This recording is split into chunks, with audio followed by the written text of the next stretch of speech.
Jai Shri Radhakrishna. Welcome to Sangeeta's kitchen. कशा आहात तुम्ही सर्वजण? मस्त आहात ना? मस्तच राहा. चांगले चांगले पदार्थ बनवत राहा आणि खात राहा.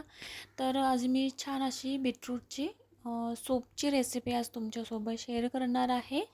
तर त्यासाठी कांद्याचे पात घेतलेले आहे मी इथे आणि बीटरूट घेतलेला आहे.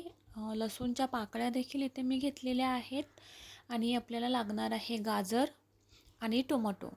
तर फारसे काही साहित्य नाही आहेत, पण होणारा जो सूप आहे तो खूप असा हेल्दी आहे.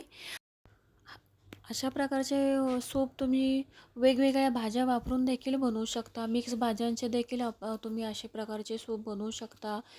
तर इथे मी 4-5 अशा मिऱ्या घेतलेल्या आहेत. त्या देखील आपल्याला इथे वापरायच्या आहेत थोड्याशा तिखटपणासाठी. तर पाहू शकता तुम्ही.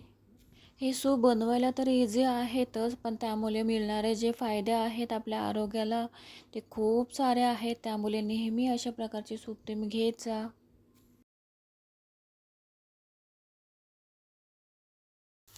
तर लसूण आपल्याला छान असं बारीक असं क्रश करून घ्यायचं आहे.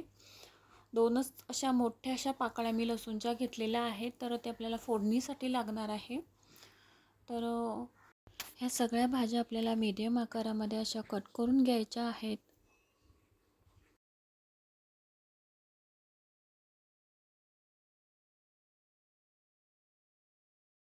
खूप असा हेल्दी असा हा सूप होऊन जातो. कांद्याचे पात देखील आपल्याला याच्यामध्ये वापरायचे आहे. हे आपल्याला फोडणीसाठी लागणार आहे. आणि बीट बीट देखील आपल्याला असं बारीक असं कट करून घ्यायचं आहे आणि टोमॅटो कट करून घ्यायचा आहे. तुम्हाला जास्त क्वांटिटीमध्ये जर सूप हवा असेल तर तुम्ही जास्त भाज्या देखील वापरू शकता. तर इथे मी 2 असं बाऊल असं भरेल असं सूप बनवायचं आहे. त्यामुळे मी इथे थोड्याशा 1 बीट, 2 टोमॅटो आणि 1 छोटासा गाजरचा असा तुकडा घेतलेला आहे. सूप जर आपल्याला पातेलीमध्ये जर करायचं असेल ना, तर भाज्या ज्या घेतलेल्या आहेत त्या आपल्याला जास्त अशा बारीक अशा चिरून घ्यायच्या आहेत, जेणेकरून लवकर अशा शिजून होतील आपल्याला सूपसाठी.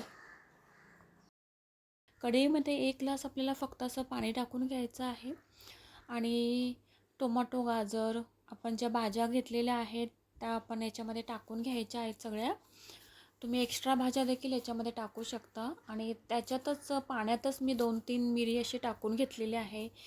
याच्यामध्येच तुम्हाला जर कांदा आणि लसूण हवा असेल ते देखील तुम्ही टाकू शकता. चम्मच मीठ टाकून घ्यायचं आहे आपल्याला.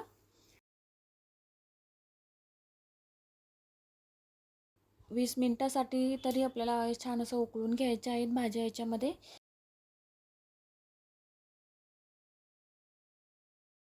कुकरला तर एकदम झटपट असं होऊन जाणार आहे हे सगळं. छान असं उकळून निघणार आहेत भाज्या, छान असं मस्त असं बॉईल होणार आहेत. तर 20-30 मिनिटासाठी आपल्याला झाकण देऊन ठेवायच्या आहेत. भाज्या छान अशा मस्त अशा सॉफ्ट होऊन द्यायच्या आहेत.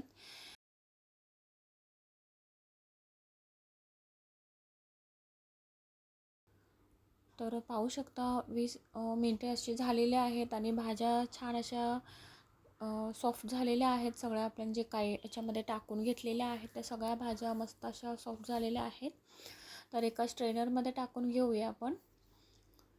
त्यातलं पाणी छान असं काढून घ्यायचं आहे आपल्याला वेगळासा. आणि जे ह्या भाज्या ज्या उरलेल्या राहिलेल्या आहेत तर त्या आपल्याला मिक्सरच्या भांड्यामध्ये थोड्या थंड झाल्या की असं पेस्ट करून घ्यायचे आहे.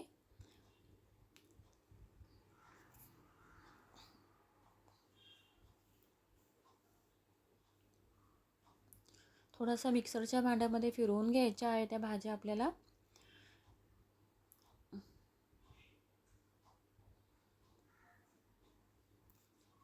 आणि पुन्हा एकदा स्ट्रेनरमध्ये टाकून घ्यायच्या आहे. आपलं काय होतं माहिती आहे का, जेव्हा आपल्याला काही आजारपण आलं किंवा हात वगैरे किंवा पाय वगैरे काय दुखायला लागलं किंवा काय आपल्याला त्रास व्हायला लागलं, तेव्हाच हे सगळं आपल्याला सूप वगैरे काही चांगलं चांगलं खाणं किंवा आरोग्यासाठी जे आपल्याला हेल्दी असं खाणं आहे ते आपल्याला आठवतं. तोपर्यंत आपल्याला काहीही आठवत नाही. तोपर्यंत आपण आपल्या आरोग्याची अजिबात काळजी घेत नाही. पण नियमितपणे जर आपण अशा प्रकारचे सूप वगैरे जर घेतले तर आपलं आरोग्यही चांगलं राहील. आपले जर आरोग्य चांगलं असेल तरच आपण आपल्या घरातल्या इतर मेंबर्सची आपण व्यवस्थित अशी काळजी घेऊ शकतो ना. त्यामुळे आपले आरोग्य चांगलं राहण्यासाठी नियमितपणे आपल्या आरोग्याची देखील आपल्याला काळजी घ्यायला हवी. भाज्यांचं पाणी असं मस्त असं निघालेलं आहे, मिक्स भाज्यांचं. तर आता कढई तर मी ठेवून दिलेली आहे गॅसवर. तर त्याच्यामध्ये असं किंचितचं असं बटर टाकून घेतलेलं आहे.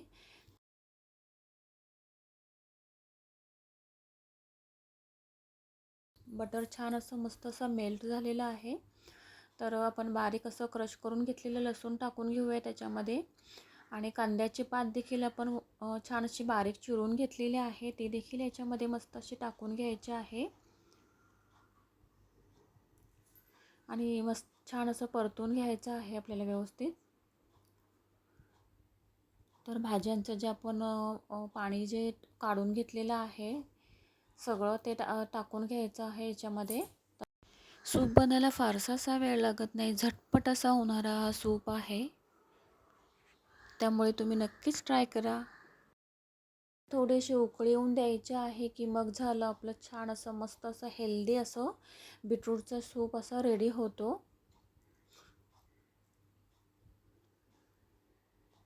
तर आपला बीटरूटचा सूप रेडी झालेला आहे पिण्यासाठी. खूप असा छान होतो, गरमागरम तर खूप असा मस्त असा भन्नाट असा लागतो. तर बाउलमध्ये काढून घेऊया आपण.